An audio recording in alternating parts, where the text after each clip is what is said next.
Everyone makes the exact same mistake when predicting the World Cup. The media sells you a storyline about momentum, legacy, and star power. But when you map out the actual physics of the sport, the most popular predictions completely fall apart. The reality is, the teams that lift trophies aren't the ones with the most passion, they are the ones who know how to manipulate the physical limits of the pitch.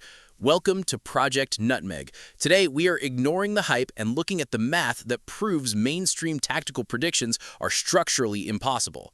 Let's start with the vertical trap. The mainstream storyline is that teams can bypass a superior midfield simply by launching vertical outlet balls to a fast striker, exactly the way the media expects the USA to rely on flawed and Balogun. But that completely ignores the geometric cost of a purely vertical game. Look at this map. When a team constantly bypasses the central zones to force it long, you mathematically surrender the midfield to your opponent's passing triangles. You aren't playing to a strength, you are walking into a geometric trap. Relying strictly on vertical pace means surrendering 65% possession, starving your own defense until it structurally collapses from sheer physical exhaustion. Then there's the trap of sterile possession. The media will look at a team holding 70% of the ball with a high defensive line, like Spain, and claim they are dominating the game. But they are completely ignoring the geometric trap they've set for themselves.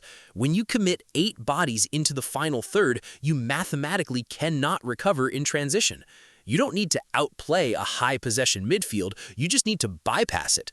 The math dictates that if a high-possession team loses the ball in the final third, a lethal counterattacking squad like Portugal is guaranteed a 2-on-1 numerical advantage on the break before the center backs can even turn around.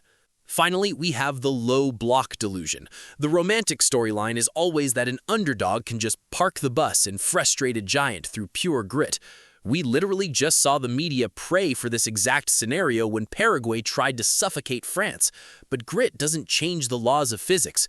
When you map a standard low block against a squad with elite lateral ball movement and terrifying transition speed, the structural integrity collapses. The defensive triangles you see on paper physically cannot exist for a full 90 minutes.